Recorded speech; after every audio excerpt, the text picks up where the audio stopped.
5 فروری 630 عیسوی 15 شوال 8 ہجری رسول کریم صلی اللہ علیہ وسلم نے طائف کا محاصرہ کیا تھا۔ آپ حنین اور اوطاس کے مقامات پر خون ریز معرکے لڑ کر طائف پہنچے تھے۔ طائف شہر کو محاصرے میں لینے سے کچھ پہلے اللہ کی شمشیر بے نیام خالد بن ولید رضی اللہ تعالیٰ عنہ شدید زخمی ہو گئے تھے۔ اس قدر شدید زخمی کہ ان کے زندہ رہنے کی امید مان پڑ گئی تھی۔ خالد رضی اللہ تعالیٰ عنہ زخمی ہو کر گھوڑے سے گرے تھے اور اپنے اور دشمن کے دوڑتے گھوڑے خالد رضی اللہ تعالیٰ عنہ کے اوپر سے گزر گئے تھے۔ خالد رضی اللہ تعالیٰ عنہ زندہ کیسے رہتے؟ یہ حق و باطل کا معرکہ تھا جس میں علی، ابو بکر، عمر اور عباس رضی اللہ تعالیٰ عنہ بھی رسول اکرم صلی اللہ علیہ وسلم کے ساتھ تھے۔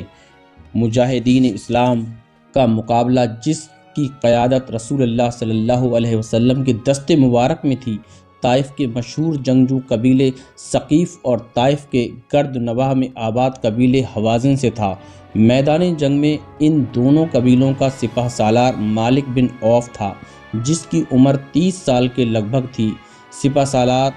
سپہ سالاری کے لحاظ سے 30 سال عمر لڑکپن کی عمر سمجھی جاتی ہے، لیکن مالک بن عوف اتنا ذہین آدمی تھا کہ وہ اسی عمر میں تجربہ کار اور منجھا ہوا سپہ سالار بن گیا تھا۔ اس نے حنین اور اوطاس کے معرکوں میں مسلمانوں کو شکست کے کنارے تک پہنچا دیا تھا۔ مجاہدین کے لشکر کے 1-2 دستوں نے پسپائی اختیار کر لی تھی۔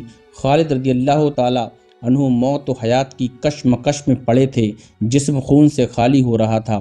رسول اکرم صلی اللہ علیہ وسلم نے جا کے دیکھا تو آپ صلی اللہ علیہ وسلم نے خالد رضی اللہ تعالیٰ عنہ کے زخموں پر پھونکیں ماریں۔ خالد رضی اللہ تعالیٰ عنہ نے آنکھیں کھولیں، پھر اٹھ کر کھڑے ہوئے۔ زخموں کے باوجود خالد رضی اللہ تعالیٰ عنہ آخر تک اس جنگ میں شریک ہوئے۔ اس جنگ کی اگلی اور آخری کڑی طائف کا محاصرہ تھا۔ رسول اکرم صلی اللہ علیہ وسلم کی قیادت میں مجاہدین نے بے جگری سے جوابی حملے کیے تو ثقیف اور حوازن تاب نہ لا سکے اور پسپا ہو گئے۔ ان کا مرکز طائف تھا، جہاں جا کر وہ قلعہ بند ہو گئے۔ وہ پسپا تو ہو گئے تھے مگر ان کے حوصلے نہ ٹوٹے۔ مالک بن عوف نے اعلان کیا تھا کہ وہ مسلمانوں کے خوف سے پسپا نہیں ہوا، بلکہ وہ مسلمانوں کو اپنی مرضی کے میدان میں لڑائے گا۔ 18 روز محاصرہ جاری رہا۔ مسلمانوں نے بڑھ بڑھ کر قلعے پر حلے بولے اور دشمن کے تیر اندازوں کے تیروں سے زخمی اور شہید ہوتے رہے۔ آخر رسول اکرم صلی اللہ علیہ وسلم نے اپنے رفقا سے مشورہ طلب کیا۔ ابو بکر عمر رضی اللہ تعالیٰ عنہ نے مشورہ پیش کیا کہ محاصرہ اٹھا کر واپسی کا رستہ اختیار کیا جائے، مگر جوشیلے اور جذباتی مسلمانوں نے اس مشورے کے خلاف احتجاج کیا۔ وہ قلعہ سر کرنے پر تلے ہوئے تھے۔ رسول اللہ صلی اللہ علیہ وسلم نے انہیں ایک اور حملہ کرنے کی اجازت دے دی، مگر مجاہدین آگے بڑھے تو دیواروں کے اوپر سے تیروں کی بوچھاریں آنے لگیں۔ آگے جانا ناممکن ہو گیا، بہت سے مجاہدین زخمی ہو گئے۔ آخر محاصرہ اٹھا لیا گیا۔ مسلمانوں نے ابھی اپنا پڑاؤ وہاں سے سمیٹا نہیں تھا۔ زخمیوں کی تعداد بہت زیادہ تھی، ان میں بیشتر شدید زخمی تھے جو سفر کے قابل نہیں تھے۔ 23 فروری کے روز محاصرہ اٹھایا اور 26 فروری کے روز مجاہدین کا لشکر جارانہ پہنچا اور پڑاؤ کیا۔ رسول اکرم صلی اللہ علیہ وسلم مجاہدین کو کچھ آرام دینا چاہتے تھے۔ شدید زخمیوں کو مرہم پٹی اور مکمل آرام کی ضرورت تھی۔ مسلمان ناکام لوٹ رہے تھے۔ انہیں نہ صرف یہ کہ ناکامی ہوئی تھی، بلکہ بہت سے مسلمان شہید ہو گئے، بہت سے ایسے زخمی ہوئے کہ عمر بھر کے لیے معذور ہو گئے، اور زخمیوں کی تعداد تو بے شمار تھی۔ طائف کا شہر روز اول کی طرح کھڑا تھا اور شہر پناہ مسلمانوں کا مذاق اڑا رہی تھی۔ پھر ایک معجزہ ہوا۔ مسلمان ابھی جارانہ کے پڑاؤ میں ہی تھے کہ ان کے دشمن قبیلے حوازن کے چند ایک سرکردہ آدمی مسلمانوں کے پڑاؤ میں آئے اور رسول اکرم صلی اللہ علیہ وسلم سے ملاقات کی استدعا کی۔ انہیں حضور صلی اللہ علیہ وسلم تک پہنچا دیا گیا اور چند ایک مجاہدین ننگی تلواریں اور برچھیاں لیے پاس کھڑے رہے، کیونکہ ان آدمیوں کا کچھ اعتبار نہ تھا۔ غیر مسلم قبائل میں رسول اکرم صلی اللہ علیہ وسلم کے قتل کے منصوبے بنتے ہی رہتے تھے۔ قبیلہ حوازن پر یہ افتاد آ پڑی تھی کہ طائف کے محاصرے سے پہلے ایک لڑائی میں انہیں پسپا ہونا پڑا تھا۔ اور ان کا بہت سا مال، اسباب، عورتیں اور بچے مسلمانوں کے قبضے میں آ گئے تھے۔ اس وقت کے رواج کے مطابق یہ سب مال غنیمت تھا جو ہوازن واپس نہیں لے سکتے تھے۔ رسول اکرم صلی اللہ علیہ وسلم نے اعلان فرمایا تھا کہ کوئی آدمی جنگ کے بعد اسلام قبول کر لے تو بھی اسے یہ حق دیا جائے گا کہ وہ اپنا مال واپس لے لے۔ اے محمد صلی اللہ علیہ وسلم، حوازن کے اس وفد کے ایک سرکردہ آدمی نے کہا، ہم نے اپنے پورے قبیلے کے ساتھ آپ کو اللہ کا بھیجا ہوا رسول مان لیا ہے۔ ہمارا پورا قبیلہ آپ کے مذہب میں داخل ہو چکا ہے۔ خدا کی قسم، رسول اللہ صلی اللہ علیہ وسلم نے کہا، تم نے فلاح کی راہ پالی ہے اور یہی صراط مستقیم ہے۔ اے محمد صلی اللہ علیہ وسلم، آپ تو اللہ کے رسول ہیں۔ وفد کے قائد نے پوچھا، کیا ہمیں ہماری عورتیں اور ہمارے بچے اور ہمارے مال و اموال واپس نہیں کیے جائیں گے؟ ہم سے لڑ کر اور ہمارے آدمی قتل اور زخمی کر کے جو تم نے کھویا ہے اس پر تمہارا کوئی حق نہیں۔ رسول اللہ صلی اللہ علیہ وسلم نے کہا، لیکن میں اس اللہ کے نام پر جسے تم نے وحدہ لا شریک اور معبود مان لیا ہے تمہارا دل نہیں توڑوں گا۔ کیا تمہیں اپنے مال و اموال عزیز ہیں یا عورتیں اور بچے؟ ہمیں ہماری عورتیں اور بچے دے دیے جائیں۔ وفد نے کہا، رسول اللہ صلی اللہ علیہ وسلم نے فیاضی کا مظاہرہ کیا اور حکم دیا کہ قبیلہ حوازن کو ان کی عورتیں اور ان کے بچے واپس کر دیے جائیں۔ اہل حوازن کو توقع نہیں تھی کہ ان کی عورتیں اور بچے انہیں مل جائیں گے، اور پورے کا پورا قبیلہ حوازن مسلمان ہو گیا۔ اس کے 2-3 روز بعد ایک اجنبی مسلمانوں کے پڑاؤ میں داخل ہوا۔ اس نے سر اور چہرے پر جو کپڑا لپیٹ رکھا تھا اس میں سے اس کی صرف آنکھیں نظر آتی تھیں۔ اسے روکا گیا تو اس نے اپنا نام بتائے بغیر کہا کہ رسول اللہ صلی اللہ علیہ وسلم سے ملنا چاہتا ہوں۔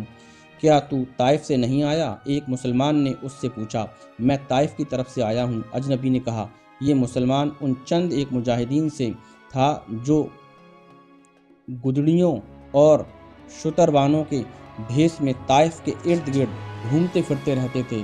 خطرہ تھا کہ طائف سے اہل ثقیف نکل کر مسلمانوں کے پڑاؤ پر بے خبری میں حملہ کر دیں۔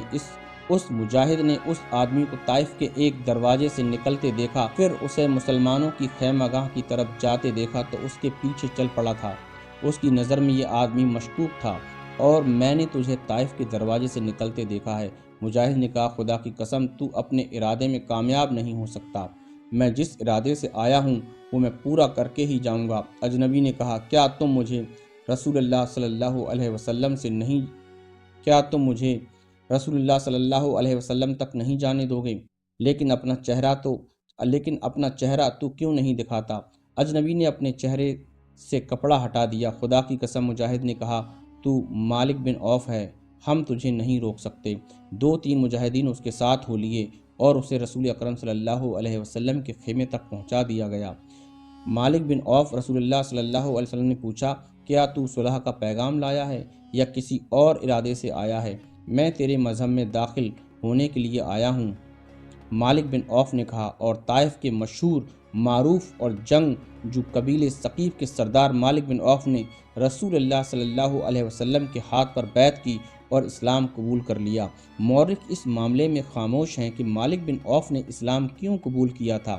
اس پر کوئی جبر نہ تھا، اس نے تو مسلمانوں کا محاصرہ ناکام کر دیا اور انہیں واپس چلے جانے پر مجبور کر دیا تھا۔ اسے مسلمان ہونے کی کیا ضرورت تھی؟ شاید وہ رسول اکرم صلی اللہ علیہ وسلم کے اس سلوک سے متاثر ہوا تھا جو آپ نے حوازن کے وفد کے ساتھ کیا تھا۔ بہرحال یہ ایک تاریخی حقیقت ہے کہ ثقیف کے سردار مالک بن عوف نے اسلام قبول کر لیا اور وہ کئی جنگوں میں شریک ہوا۔ طائف شہر آج بھی موجود ہے۔ تاریخ میں اس کی اہمیت اتنی سی ہے کہ آج سے 1358 سال پہلے رسول کریم صلی اللہ علیہ وسلم نے اس شہر کا محاصرہ کیا تھا اور اہل طائف نے ایسی بے جگری سے مقابلہ کیا تھا کہ مسلمانوں کو محاصرہ اٹھا کر واپس آنا پڑا تھا، لیکن اللہ تبارک و تعالیٰ نے 64 برس بعد اس شہر کو وہ سعادت بخشی کہ طائف تاریخ اسلام کا ایک سنگ میل بن گیا۔ مالک بن عوف کا قبول اسلام اس سعادت کا پیش خیمہ تھا۔ 694 عیسوی کا واقعہ ہے کہ طائف کی ایک عورت کے بطن میں ایک بچے کے آثار نمودار ہوئے۔ اس کا خاوند فوج میں اعلیٰ عہدے پر فائز تھا۔ وہ کچھ دنوں کے لیے گھر آیا تو بیوی نے اسے بتایا کہ وہ امید سے ہے۔ میں نے ایک خواب دیکھا ہے جس سے میں پریشان ہوں۔ اس عورت نے اپنے خاوند سے کہا، میں دیکھتی ہوں کہ میرا گھر اچانک تاریک ہو گیا ہے، ایسی تاریکی کہ اپنا آپ بھی دکھائی نہیں دیتا۔ دل خوف اور گھبراہٹ سے ڈوب رہا ہے۔ دل کہتا ہے کچھ ہونے والا ہے، کیا ہوگا پتہ نہیں چلتا۔ میں گھر میں اکیلی ہوں، کسی کو پکارنا چاہتی ہوں تو منہ سے آواز نہیں نکلتی، بھاگ کے باہر نکل جانا چاہتی ہوں تو قدم نہیں اٹھتے، سوچتی ہوں کہ کیا کروں تو کچھ سوچا نہیں جاتا۔ اللہ کو یاد کرتی ہوں، آواز تو نہیں نکلتی لیکن دل سے دعا نکلتی ہے۔ پھر دور اوپر آسمان پر ایک ستارہ نظر آتا ہے جو پہلے تو مدھم تھا پھر روشن ہوتا جاتا ہے۔ یہی ایک روشنی ہے جو گھپ تاریکی میں نظر آتا ہے۔ امید کی کرن کی طرح ستارہ روشن ہوتا جاتا ہے اور ستارہ نیچے کو آ رہا ہے، تاریکی کم ہوتی جاتی ہے، آخر ستارہ روشنی کے ایک گولے کی شکل میں ہمارے صحن میں اتر آتا ہے اور روشنی ہمارے سارے گھر میں پھیل جاتی ہے۔ یہ روشنی زمین کی روشنی نہیں لگتی، آسمان کا نور لگتی ہے۔ دل سے خوف اتر جاتا ہے، روح کو سکون ملتا ہے اور میری آنکھ کھل جاتی ہے۔ خواب برا تو نہیں، اس عورت کے خاوند نے کہا، مگر یہ تاریکی کیسی تھی؟ عورت نے پوچھا اور کہا، تاریکی یاد آتی ہے تو دل گھبرانے لگتا ہے۔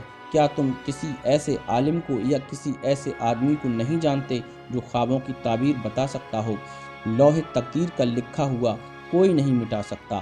خاوند نے کہا، تعبیر اچھی نہ ہوئی تو اسے ٹال سکے گی؟ شاید اچھی ہی ہو، بیوی نے کہا، پوچھ تو لو۔ بیوی نے ایسی ضد کی کہ خاوند طائف کے ایک بزرگ اسحاق بن موسیٰ کے پاس گیا اور اپنی بیوی کا خواب بیان کیا۔ اسحاق بن موسیٰ علم نجوم اور خوابوں کی تعبیر کے علم کا عالم تھا۔ اس نے خواب سنا اور اپنے خیالوں میں کھو گیا۔ اس نے اس آدمی کا دایاں ہاتھ اپنے ہاتھ میں پھیلایا اور اس کی لکیر غور سے دیکھنے لگا۔ وہ افسردہ سا ہو گیا اور اس نے اس آدمی کا ہاتھ چھوڑ دیا۔ بولا، ابن موسیٰ، ہونے والے بچے کے باپ نے کہا، تعبیر بری ہے تو بھی بتا دے۔ تعبیر بری نہیں، اسحاق بن موسیٰ نے کہا، تیری بیوی کے بطن سے ایک لڑکا پیدا ہوگا، وہ روشن ستارے کی مانند ہوگا جسے ساری دنیا دیکھے گی، وہ اللہ کے نور کو دور دور تک پھیلائے گا، صدیوں بعد آنے والی نسلیں بھی اسے یاد کریں گی اور تجھے لوگ اس کے نام سے پہچانیں گے، اس کے حکم سے کمانوں سے نکلے ہوئے تیر بہت دور پہنچیں گے۔ اسحاق بن موسیٰ چپ ہو گیا، وہ کچھ دیر چپ رہا، وہ اس طرح بولتے بولتے چپ ہو گیا جیسے کوئی بات اس نے اپنے دل میں رکھ لی ہو۔ خدا کی قسم ابن اسحاق، ہونے والے بچے کے باپ نے کہا، تیری خاموشی بے معنی نہیں، میں بری خبر سننے کے لیے بھی تیار ہوں، مجھے وسوسوں میں نہ رکھ، تیرے علم نے جو دیکھا ہے وہ بتا دے۔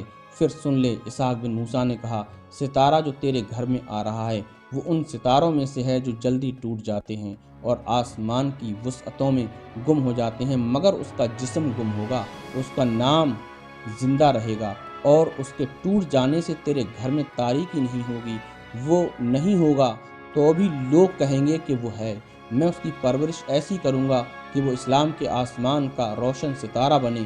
بچے کے باپ نے کہا، یہ بھی سن لے۔ اسحاق بن موسیٰ نے کہا، اس کی پرورش تو نہیں کرے گا، اس کی ماں کرے گی۔ میں کیوں نہیں کروں گا؟ خواب دیکھنے والی عورت کے خاوند نے پوچھا، میں کہاں چلا جاؤں گا؟ میں جو بتا سکتا تھا بتا دیا ہے۔ اسحاق بن موسیٰ نے کہا، یہ آدمی تعبیر سن کر اٹھ آیا اور اپنی بیوی کو تعبیر بتائی۔ بیوی خوش تو بہت ہوئی لیکن اس خیال سے مغموم ہو گئی کہ جس بیٹے کو وہ جنم دے گی اس بیٹے کی عمر تھوڑی ہوگی۔